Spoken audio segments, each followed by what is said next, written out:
क्या सनराइजर्स हैदराबाद के टीम की हार में सबसे बड़ा कारण है ट्रेविस हेड को कंफ्यूज करना, उनके बल्लेबाजी रिदम को तोड़ते हुए उनको यह मैसेज देना भाई साहब आपको गेम के अकॉर्डिंग खेलना है, आपको सिचुएशन के अकॉर्डिंग खेलना है। क्या ये स्टेटमेंट जो उनके कोच के द्वारा, उनके मैनेजमेंट के द्वारा ट्रेविस हेड के जहन में घुसाना, ये ट्रेविस हेड की बल्लेबाजी की जो उनकी आक्रामकता थी उस आक्रामकता की धार को कुंद कर रही है? एक बहुत बड़ा प्रश्न है। क्योंकि ट्रेविस हेड जिस तरह के खिलाड़ी हैं, जिस तरह के वो प्लेयर हैं, मतलब उसके विपरीत खेलते हुए दिखाई दे रहे हैं आईपीएल 2025 में। एक आधे मैच में तो काफी शानदार होने के, लेकिन पिछले 2-3 मैचों से जिस तरह से वो बल्लेबाजी कर रहे हैं ना, काफी सस्पेंसिंग बल्लेबाजी है भाई। इस तरह की बल्लेबाजी तो ट्रेविस हेड टेस्ट मैच में नहीं करता। ट्रेविस हेड जब टेस्ट मैच में बल्लेबाजी करते हैं तो वहां पर वो टी20 के स्टाइल से ही बल्लेबाजी करते हैं, चाहे कहीं का पिच हो, स्पिन पिच हो, तेज पिच हो, खराब पिच हो, सही पिच हो, वहां पर उनका इंटेंट जो होता है वो हर हमेशा आक्रामकता ही रहता है। लेकिन यहाँ पर पिछले 2 मैचों में जिस तरह से वो बल्लेबाजी कर रहे हैं, जिस सुस्त स्ट्राइक रेट के साथ वो बल्लेबाजी कर रहे हैं, ऐसा लगता है कि मैनेजमेंट ने उनके ऊपर बहुत ज्यादा जिम्मेवारी डाली है, बहुत ज्यादा प्रेशर डाला है भाई। उनको गेम के अकॉर्डिंग रुक करके, टिक करके, समझ करके खेलने की नसीहत दी है। और ये नसीहत जो है ना, ये बहुत ही मतलब बुरी नसीहत है। आप ट्रेविस हेड जैसे बल्लेबाज जिनका सोच ही आक्रामक है, जो हर हमेशा आक्रामक खेलता है, उसे यदि आप गेम के अकॉर्डिंग खेलने के लिए कहेंगे तो भाई वो बल्लेबाज कंफ्यूज होगा ही होगा। उसके दिमाग में 2 तरह की बातें चलेगी, भाई रुक करके खेलें या फिर आक्रामक खेलें। और जब कोई बल्लेबाज 2 तरह की बातें अपने दिमाग में सोचता है ना, फिर वो जो है ना उनके पतन का कारण बनता है। अभिषेक शर्मा को आप लोग देखिए, अभिषेक शर्मा को जब से फ्री हैंड मिला है भाई, जाकर के आप खेलिए आक्रामक। वहां से 2 मैचों में अभिषेक शर्मा काफी शानदार परफॉर्मेंस रहा, क्योंकि फ्री हैंड से वो खेल रहे। लेकिन ट्रेविस हेड को जो रुक करके खेलने के लिए बोला गया है, वो एक रोल जो दिया गया ट्रेविस हेड को, भाई आप जब तक अभिषेक शर्मा खेल रहे हैं आप सिंगल उसको देते रहिए। ये रूल जो है, ये रूल नियम जो बनाई है सनराइजर्स हैदराबाद की मैनेजमेंट, ये बहुत ही खतरनाक रूल है, बहुत ही मतलब हैरान कर देने वाली रूल है। यदि सनराइजर्स हैदराबाद की टीम को अभी भी कमबैक करना है तो सबसे पहले उनके कोच, उनके मैनेजमेंट को यही काम करना पड़ेगा कि उनके दोनों ही ओपनर बल्लेबाजों के दिमाग में जो कंफ्यूजन बैठा हुआ है उस कंफ्यूजन को हटाना पड़ेगा। दोनों ही बल्लेबाजों को फ्री हैंड देने पड़ेंगे। भाई साहब आप जाइए, आप जाकर के खेलिए, आक्रामकता के साथ आप खेलिए। टीम को यदि थोड़ा सा नुकसान भी होता है, विकेट भी गिरते एक आधे, तो वो चलेगा, लेकिन 6 ओवर में आपका स्कोर जो है 80+, 90+ होना चाहिए। जो करने के लिए हर हमेशा सनराइजर्स हैदराबाद की टीम जानी जाती है। उस तरह की शुरुआत हर हमेशा सनराइजर्स हैदराबाद की बल्लेबाज करते हैं, उस तरह की शुरुआत आप जाकर कीजिए।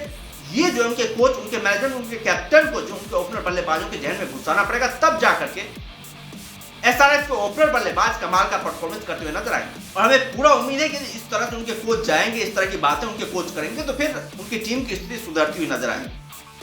साथ साथ ईशान किशन यदि नहीं चल पा रहे तो भाई उनकी जगह पर आप नए खिलाड़ी को भी मौका दे सकते हैं, नए खिलाड़ी को भी आप खिला सकते हैं। नीतीश कुमार रेड्डी है तो उनसे आप गेंदबाजी का इस्तेमाल करवा सकते हैं। गेंदबाजी शायद इंजरी की वजह से वो गेंदबाजी नहीं कर पा रहे हैं नीतीश कुमार रेड्डी, नहीं तो वो गेंदबाजी भी करते थे। पिछले साल उनका स्ट्राइक रेट भी काफी शानदार कमाल का हुआ करता था, लेकिन इस साल तो स्ट्राइक रेट भी उनका बहुत नीचे चला गया है। तो नीतीश कुमार रेड्डी को भी आप चेंज कर सकते हैं, आप दूसरे खिलाड़ी को मौका दे सकते हैं, ताकि इन खिलाड़ी को ये ना रहे कि भाई ये पूरी तरीके से टीम में बने ही रहेंगे। इन खिलाड़ी को थोड़ा सा धक्का लगना, सदमा लगना जरूरी है। ईशान किशन तो यो टेस्ट के फिटनेस टेस्ट भी वो पास नहीं कर पाए। ईशान किशन के लिए बहुत बुरा हो रहा है भाई, बहुत बुरा होगा ईशान किशन के लिए आने वाला दिन। शायद हमें नहीं लग रहा है कि सेंट्रल कॉन्ट्रैक्ट की लिस्ट में भी जो है उन्हें जगह दी जाए, क्योंकि बीसीसीआई के ऊपर कोई प्रेशर ही नहीं है बना पाए। यहाँ पर शानदार बल्लेबाजी करते ईशान किशन तो बीसीसीआई के ऊपर कुछ न कुछ प्रेशर जरूर बनता। लेकिन अब बीसीसीआई के ऊपर हमें नहीं लगता कोई प्रेशर है ईशान किशन को लेकर के भाई उन्हें सेंट्रल कॉन्ट्रैक्ट में जगह देनी ही देनी है। और सेंट्रल कॉन्ट्रैक्ट में जगह नहीं देने का मतलब है भाई आप 2 साल 3 साल आप एक साल तो आप भूल ही जाइए भैया, आप जो इंटरनेशनल क्रिकेट में जगह बना पाएंगे या फिर इंटरनेशनल क्रिकेट आप खेल पाएंगे, आप भूल जाइए। फिर ईशान किशन को भूल जाना पड़ेगा। उसके साथ नीतीश कुमार रेड्डी है तो नीतीश कुमार रेड्डी का भी वही परफॉर्मेंस है। मतलब कोई खिलाड़ी चल ही नहीं रहे भाई। मोहम्मद शमी की बातें कर रहे हैं, मोहम्मद शमी भी गेंदबाजी में इतनी कमाल गेंदबाजी करते हैं, लेकिन जब से सनराइजर्स हैदराबाद की टीम में आए उनकी गेंदबाजी ही नहीं पता चल रही है। जिस तरीके से उनको पीटा जा रहा है, जिस तरीके से उनके गेंद पर प्रहार किए जा रहे हैं, वो मोहम्मद शमी दिखाई नहीं दे रहे, जो कि शानदार गेंदबाजी करते थे। शुरुआत में विकेट लेने के लिए जाने जाते थे, बल्लेबाजों को हर हमेशा परेशानी में डालते थे, वो मोहम्मद शमी दिखाई नहीं दे रहे। और कप्तान बेचारा करे तो करे क्या, एक इकलौता खिलाड़ी क्या सब करे। वो बंदा आकर के बल्लेबाजी भी कर देता है सही से, जब टीम मुश्किल परिस्थितियों में फंसी होती है तो आकर के 5-10 गेंदों पर जो है 15-20 रन ठोक करके जाता भी है। गेंदबाजी भी शानदार तरीके से करता है, विकेट भी चटकाता है, इकोनॉमिकल गेंदबाजी भी करता है, काफी जबरदस्त गेंदबाजी करते हैं। लेकिन दूसरे छोर से साथ देने वाले की बात करें, दूसरे छोर से कोई साथ देने वाला उसका है नहीं। नहीं हर्षल पटेल उनका साथ दे पा रहे, नहीं मोहम्मद शमी उनका साथ दे पा रहे।